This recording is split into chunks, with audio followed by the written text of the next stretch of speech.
I stopped playing guitar when I became a dad at 24 and lost all of my chops. You can't get good at guitar if you don't have any time. But after years of feeling awful about my skills, here's how I trick myself how to play guitar every day. How I find time to play with a busy schedule, what I practice to get my chops back, and feel good about my guitar playing. Sounds nice? Let's go. So how to trick yourself into playing every day? You make playing guitar easy and really satisfying, and you make the distraction harder to do, or you use them as rewards. Hey, I get it. Life gets in the way of playing guitar. You want to just grab that axe and shred, but you have responsibilities. And when you finally got time to play, running scales and exercises isn't really what you want, right? I almost completely stopped playing because I was tired all the time.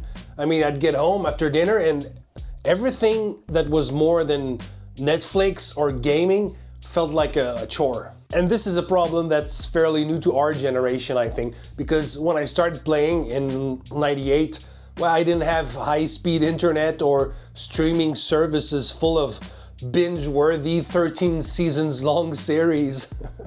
You know, when we turned on cable TV, sometimes something cool was on, most times no. And I still had the original Nintendo system, right? So gaming was cool, but it wasn't addictive as much as it is now, right?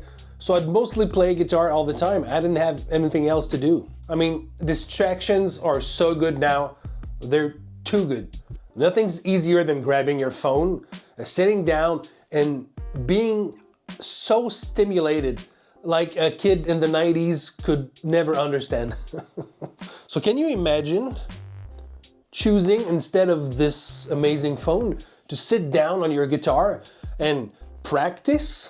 Sounds extremely hard and unpleasant, right? And remember this, easy and low effort always wins. So after a few years of this, I felt like complete crap because I was always Raph the guitar guy, right? That's what I did. I played guitar and I was somewhat good at it. And I'd meet old pals, and in the street, and they say, "Oh, Raph, man, you still play guitar? You must be so good now, right?" Ouch. No, I was not.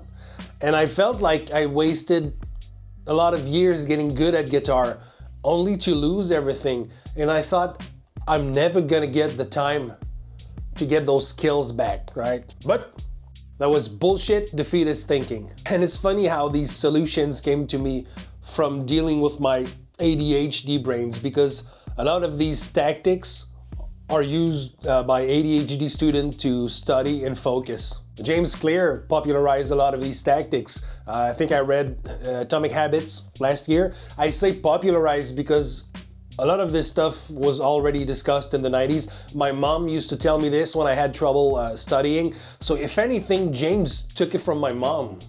So trick number one, I made playing guitar effortless. Why do we jump on Netflix as soon as we get home, right? Nothing's easier. You just sit, you press the Netflix button on your remote. You got that? I got a Netflix button on my remote.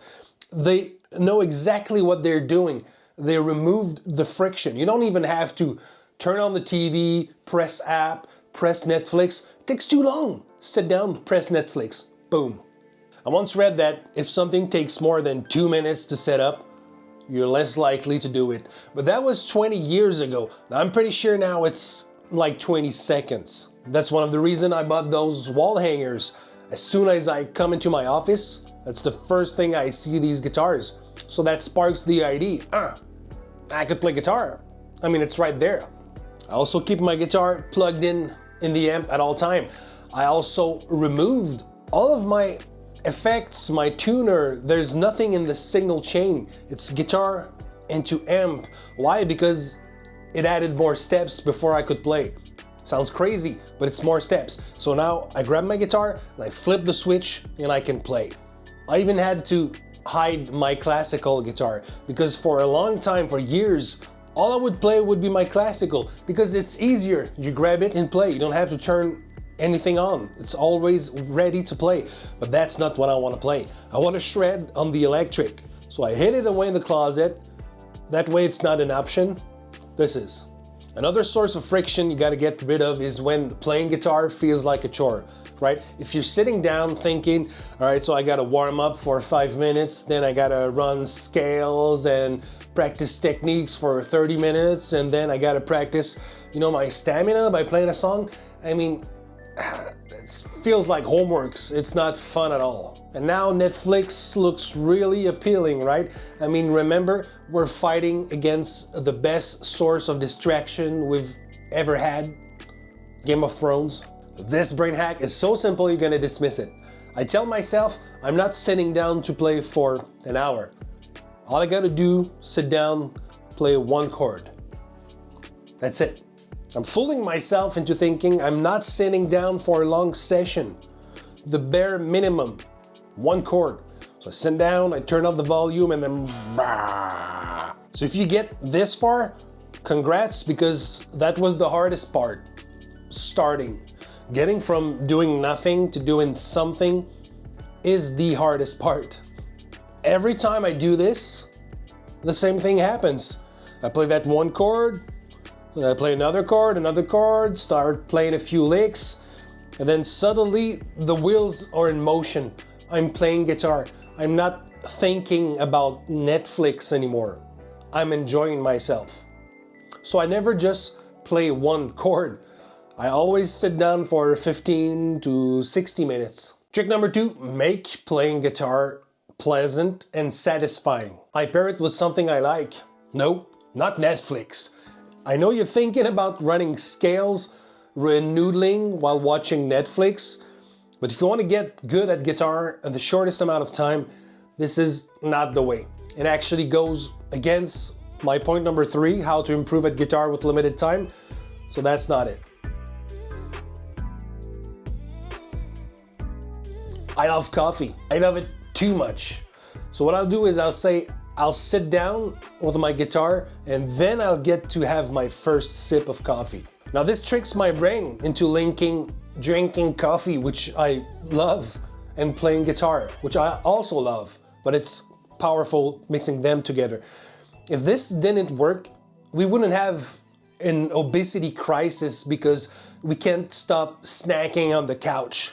Think about all that crap, right? Eating chips while watching TV, smoking cigarettes every time you have a beer in your hand. We link behaviors with activities and places. So start linking something you love with playing guitar, and before long, after a few days, you're gonna start craving guitar. It's that simple. Do try to keep it clean and healthy though. Trick number 3, use those distractions that you love and want to do and use them as reward.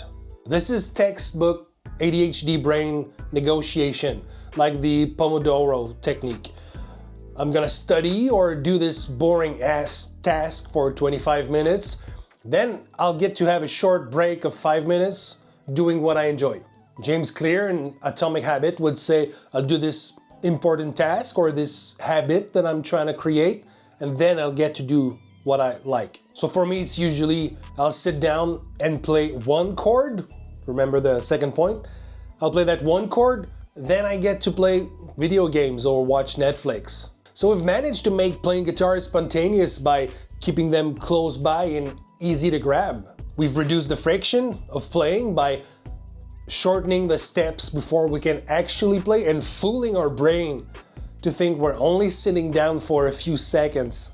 We've made it extra enjoyable by pairing it with something we like, coffee in my case, and then using a reward system, because the goal is not to eradicate Netflix completely, it's to do more of the things we love and that are productive before we watch Netflix. But I hear you. Nice tricks, Raph, but I still don't have time to play guitar. I've been doing custom learning templates for my newsletter subs, and this comes out a lot. And maybe some of you don't even have time to watch Netflix for 2 hours a day. And I mean, I get it. I'm a dad. I have a 9 to 5. I walk 1 hour going to work, 1 hour back, or I go to the gym. Either way, it's 2 hours out of my day. I do the cooking for lunch, for dinner. I do some cleaning. Let's get real here. I mean, I run a YouTube channel. So I need about 8 to 16 hours a week if I want to brainstorm ideas, write, shoot, edit. That does not even include any of the guitar parts that I need for a video. I'm not trying to flex, but just showing that I do get it.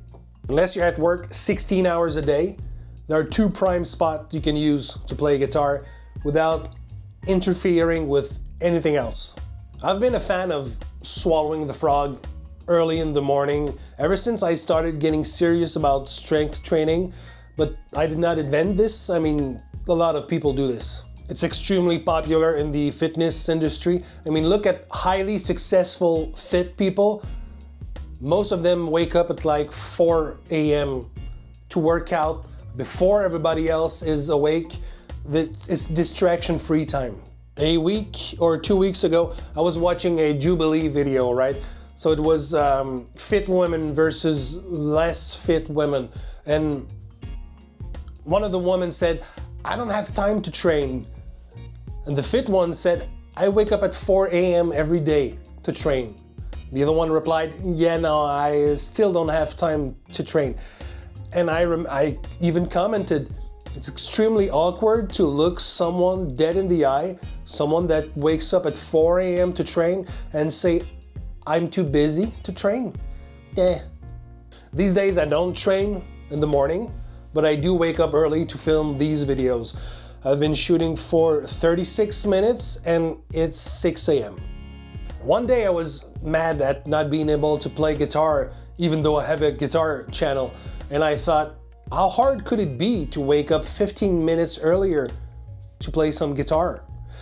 And I'm gonna tell you, there are worse ways to start your day than with a coffee and a guitar.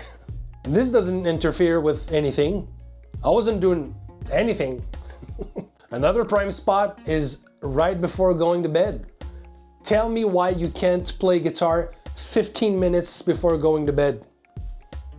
Nobody is busy before going to bed. I mean, your day is done, right? And the whole concept of first thing in the morning and last thing before going to bed, it's already fairly popular. I did not come up with this. I first heard about this from a strength coach, Jason Ferrugia.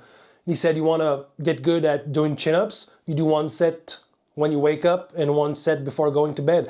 And it worked. And later I read that doing first thing in the morning is really good if you want to set a record, maybe the personal best. And doing things late at night before going to bed is really good for retention, because this is when we learn stuff, when we sleep. So I've set up an alarm 15 minutes before going to bed, and I even named it what I'm working on these days, maybe improvise on that B.B. King style track.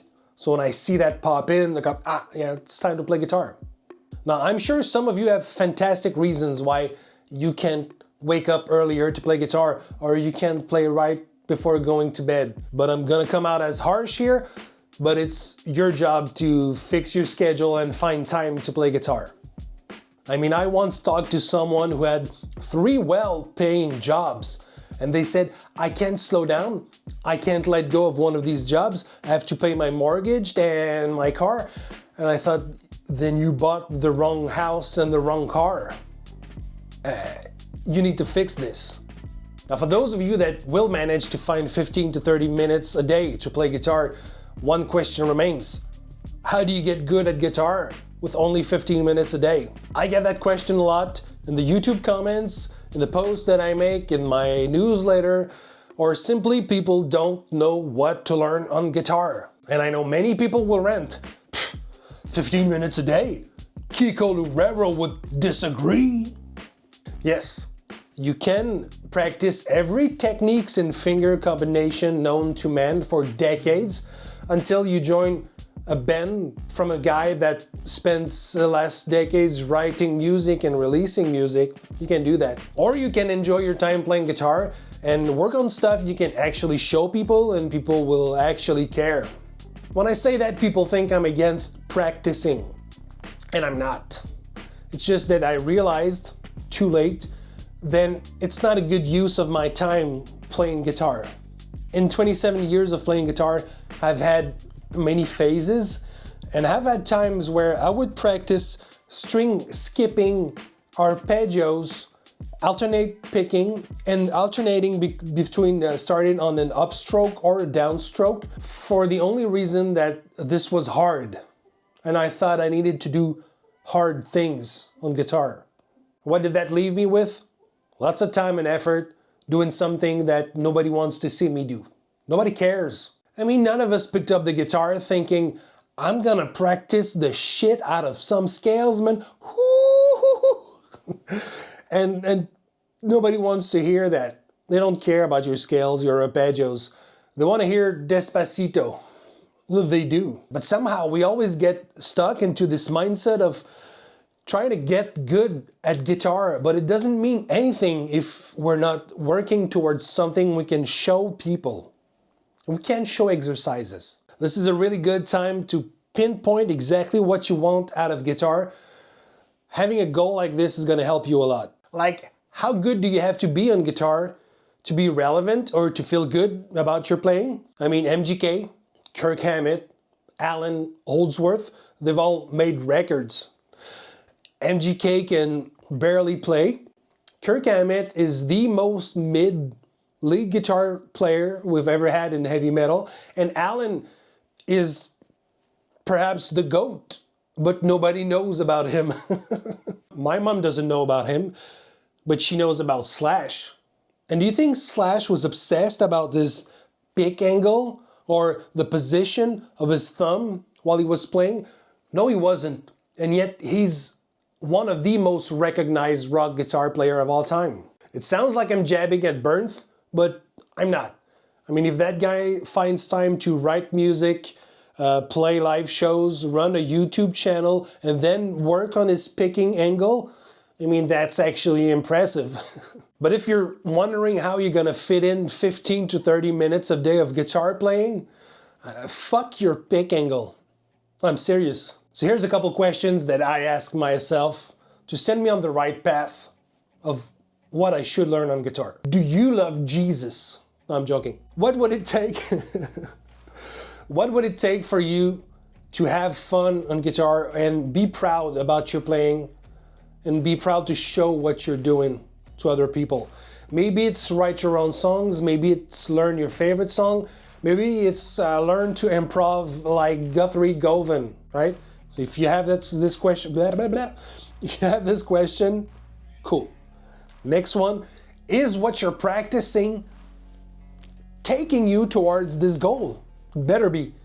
Otherwise, it's completely useless. If you want to write songs, you'll have to learn some music theory so you know what chords you have access to, what you can do, and what options you have to make things more interesting, a bit spicier. If you want to improvise like Guthrie Govan, you're gonna have to practice a few techniques like 3-note per strings pentatonics. He does that a lot.